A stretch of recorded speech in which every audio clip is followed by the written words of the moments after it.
Welcome to the Rum Revival. My name is Arminder, and today I'm highlighting a number of new rum releases from the last month or so. Now, it's not everything that came out, just the rums that I think are notable and interesting to talk about.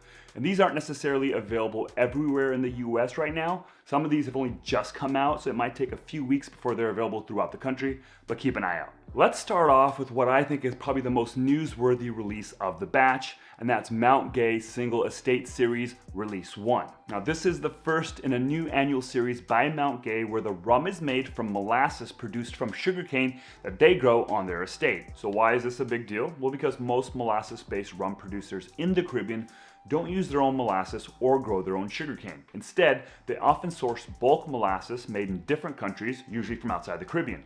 And even if they do source molasses from their own country, like with molasses from outside the Caribbean, it tends to be far more processed, resulting in less sugar content and making it more difficult to ferment. Mount Gay decided that they wanted to play in this farm to bottle space, so back in 2014 they bought land next to the distillery and started growing sugarcane there. Not enough to suddenly make enough molasses for their entire lineup, but just enough for one annual release. Because they're not buying bulk molasses, they can control the quality of the molasses that is produced from their cane, resulting in higher grade, higher sugar content molasses. Now, how much of that in any kind of terroir then comes through in the final rum? Well, I guess we'll find out. Now, this rum is a blend of two different rums. One rum used molasses from the 2016 harvest of Mount Gay sugarcane, and the other rum from the 2017 harvest.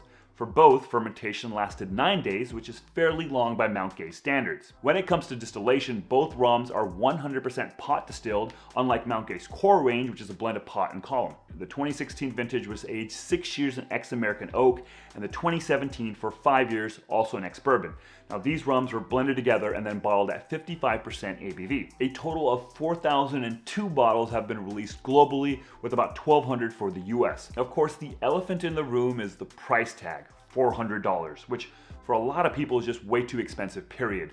Others might feel that $400 is just way too much for a rum that's been aged only 5 to 6 years, but others might feel that the farm-to-bottle nature of this release justifies that price. Regardless of the price, I am all for seeing more producers offer single estate types of releases just like this. I'm excited about the fact that they're doing this, and it's going to be really interesting to see where this goes in the future and how much they're able to expand the molasses that they produce and if they can do other releases beyond just this annual release. And since we're on the topic of Mount Gay, there's another brand new limited release rum from them that they have done zero marketing or advertising for. I was actually looking for bottles of the Single Estate Reserve online and I stumbled upon this release. And this release is Eclipse Navy Strength. So this is the same pot and calm still blend of rums from the regular Eclipse release. It's also aged in American whiskey casks, but there are two differences. Obviously, there's the proof. It's not diluted down to 40% ABV, but it's at 57.1% ABV, which, if I'm being pedantic, is not actually Navy Strength at all, which is actually 54.5%. So really, it's higher than Navy Strength, but whatever. I'm just stoked that we're getting such high ABV from Mount Gay. The other difference is that some of the rums in this new release are from slightly older stock. Now, regular Eclipse has rums between 2 to 5 years, and I don't know exactly what the range is for this release, but it's probably not like significantly older. I love the idea of an affordable high-proof rum from Mount Gay, and I'm looking forward to seeing how it does in cocktails. You know, I could see it being used for recipes that call for higher proof rums in tiki drinks, and obviously maybe the first thing I'm gonna do with it is try it in a corn and oil. Next up are two new releases from American independent bottler Holmes. Now, when Holmes first started, they were just offering like single cask releases. They'd source casks, bottle them, and then release them. Then they started adding some blended products to their lineups like their Fiji rum and the Heritage blend. And now they're also offering rums where they take casks and finish them in different kind of barrels, which is really exciting. It's something that Rolling Fork does, and I'm excited to see how Holmes kind of develops that program. First up is Holmes Barbados Premier Cru. Now, this is a single cask release of a pot and calm still rum from Foursquare in Barbados. The rum was distilled in 2009, aged 8 years in an ex-bourbon cask at Foursquare, and then aged another 4 years in the UK. After that, Holmes got their hands on it and transferred it into a Bordeaux wine cask, where it was finished for 2 more years and then bottled at 55% ABV. Now, this wasn't just any old Bordeaux cask. According to Holmes, it's a Premier Cru or first growth cask.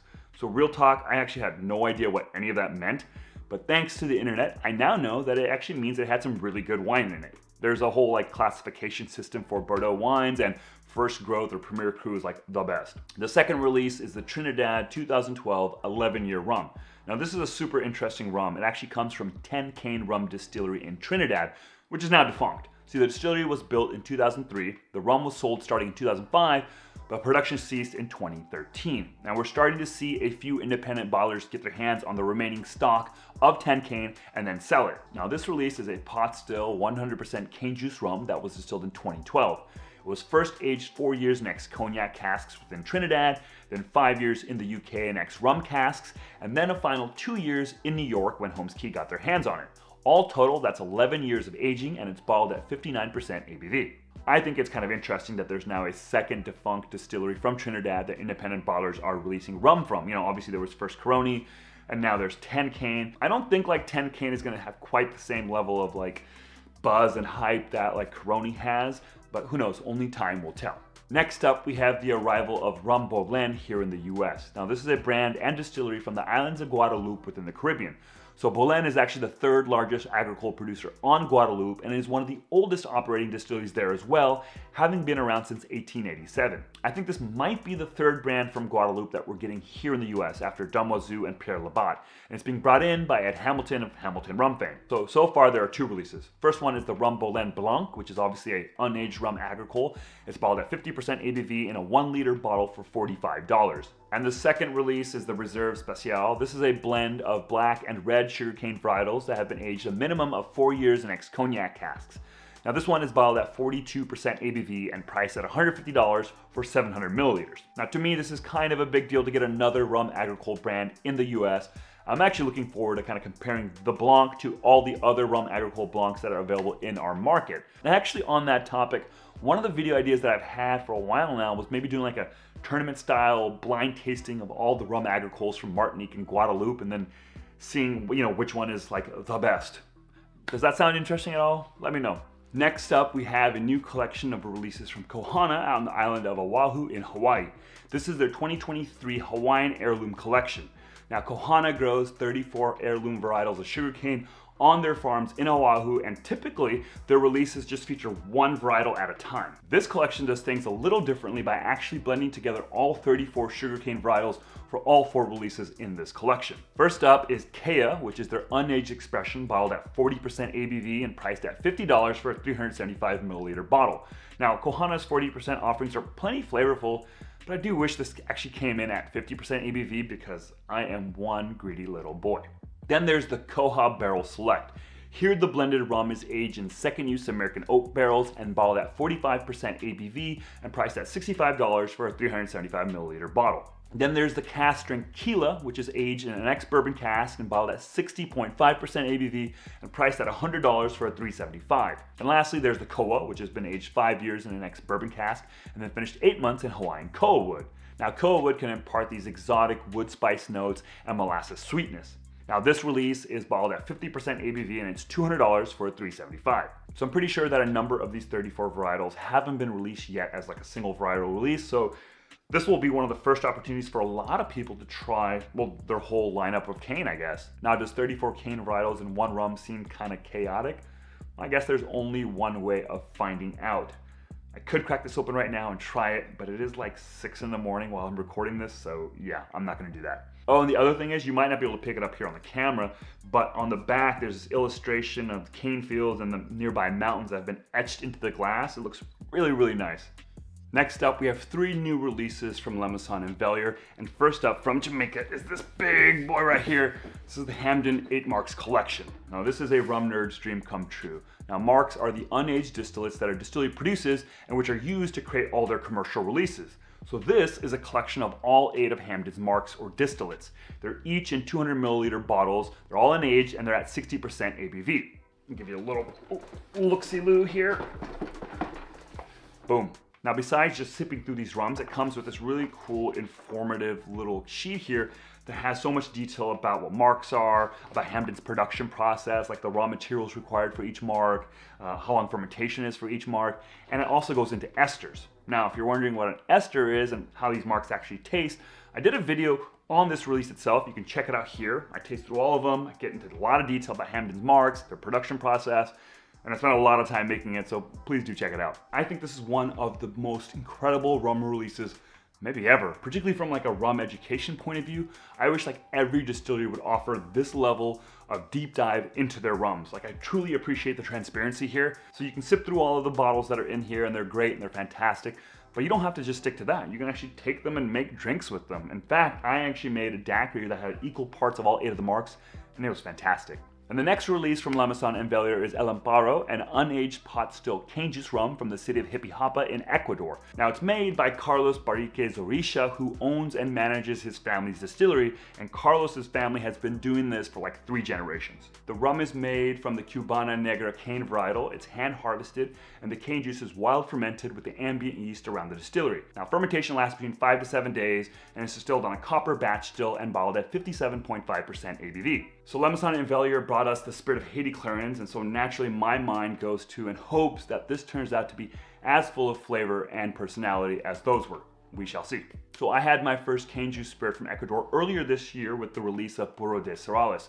From what I'm reading, they both kind of follow very similar production processes, and I really like this, so I'm really excited that we're getting a second cane juice spirit from Ecuador in the same year. In researching both Puro de Cerrales and El Amparo, I've learned a decent amount about Ecuador, and that's been a lot of fun, right? And that's the stuff I love about rum. It's like a window into other parts of the world. And through rum, you have the opportunity to learn about other regions and other cultures, and all while getting drunk. I mean, what's there not to love about that? Now the third and final release from La Maison and Bellier is from the French brand Ahrumatic. This is their Jamrock. Now Ahrumatic puts out these beautiful bottled releases of their rum orangés. Now what are rum orangés, you ask? Good question. Well, they are a tradition throughout the Caribbean and other parts of the world to soak and macerate fruits and botanicals and cane syrup into rum. Now, people do this at their home, but there are also many commercially available brands like Ahrumatic. Now, some brands will remove the additions before bottling, and others, like Ahrumatic, will keep them in for like a tasty snack after you're done finishing the rum. For example, there's Ahrumatic's rum raisin right here. It's full of raisins. I'm pretty close to finishing this bottle, and when I'm done, I'm gonna take these boozy raisins and drizzle them over some pancakes and eat them. Yeah. So the rum used for this orangé is Hampden Estates El Rock Mark, so expect some funkiness. And added to it is some candied orange, some orange peel, some cane syrup, and some Blue Mountain coffee beans. So I know 2 things about myself. 1, I love Hampden Estate, and 2, I love coffee, so I'm very much looking forward to this. Next up is Camikara 8-Year. Now Camikara is a new Indian rum brand from Piccadilly Distillers. Now Piccadilly is primarily known for making Indian whiskeys under the Indri and Whistler brands. Now earlier this year, Piccadilly had released the Camikara 12-Year. Now just like the 12-Year, Camikara 8 is a pot still cane juice rum. Now the 12-year was bottled at 50% ABV, but this one is 42.8%. India grows a lot of sugar cane, and the idea that there's a producer there making rum with it, well, that was very exciting to me when I first heard of Camikara. Now the thing is that I kind of bounced off the 12-year. There was just like too much barrel for my taste and not much of the cane juice shining through. Now, to be fair, 12 years is a long time to be aging a cane juice rum in such hot climate. So naturally, the rum was always going to be primarily about the wood. I probably should have kept that in mind when trying the 12-year. Now, I've actually read some really good reviews of the 12-year from people whose opinion I respect in the rum world, so maybe I'll give it another shot. Now, the idea of the 8-year is very appealing, given that there's 4 less years of aging on it. I'm hoping that that will let some of the cane juice shine through, but we'll have to see. What I'd love for Piccadilly to do is to actually put out some unaged cane juice distillate. I don't think that will probably happen anytime soon, but that would be cool. Next up from Barbados is Foursquare and their 23rd entry in their Exceptional Cask Selection series. This is Covenant. Now the ECS series is pretty much Foursquare's high-end line of blended rums, usually at pretty high ABVs. Now typically about 3 of them come out in a year. One of which is usually like a vintage release that's aged in ex-bourbon casks, and the other 2 tend to be a blend of ex-bourbon cask and some other cask. Sometimes it's sherry, sometimes it's cognac, sometimes it's Zinfandel, you know, it's a mix. Now sometimes they'll release one that's not a vintage, but is aged in all bourbon casks, like this release here. Now Covenant is a pot and column still blend of rums aged just in ex-bourbon casks for 18 years and bottled additive-free at 58% ABV.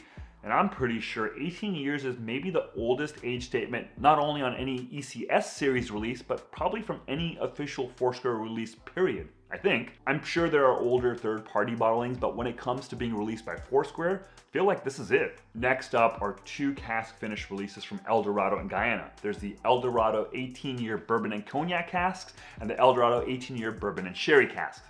Now there's no information on these releases on the Eldorado website. Now the labels say that these are pot and calm still blends aged 15 years in ex-bourbon casks and then finished 3 years either in Oloroso sherry casks or cognac casks. Now the 15 years of aging in ex-bourbon made me stop and made me think, wait, is this just Eldorado 15 that's been finished in these casks? Now the label actually doesn't say that, but according to importer and distributor Skurnik, on the product page for these rums, they actually straight up say that. They say this is Eldorado 15, so there you go. Now regardless, it's priced at $125 for 40% ABV.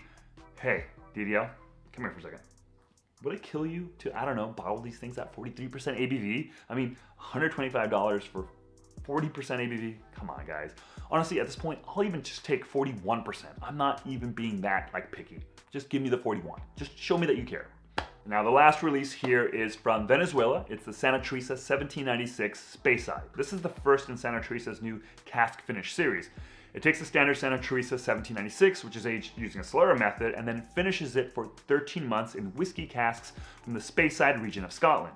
Now there's no real information as to what distillery or distilleries these casks are from, just generically Speyside. Also, I always just assumed that Santa Teresa was a column distilled rum, but it's actually a blend of pot and column. To me, the more exciting thing about this release is less so the finishing and more the fact that it's bottled at 46% ABV instead of the standard 40%. You'll love to see it. So I have actually tried this rum. What's it taste like? Well, I can't really remember because 1, I had it at the end of a night of some pretty heavy drinking, and 2, I drank it as a shot. So yeah, tough to really kind of pay attention to any tasting notes in that situation. I do vaguely remember thinking there wasn't really a whole lot of Scotch notes to it, but to be fair, I did shoot it back, so who knows. Well, there you go. Those are the latest set of notable new rum releases within the last month or so. Let me know in the comments below if you're planning on getting any of these bottles and what you're excited for. I'm pretty excited about the Rum Bologne stuff. Again, any chance to get more cane juice rums, I'm all for it.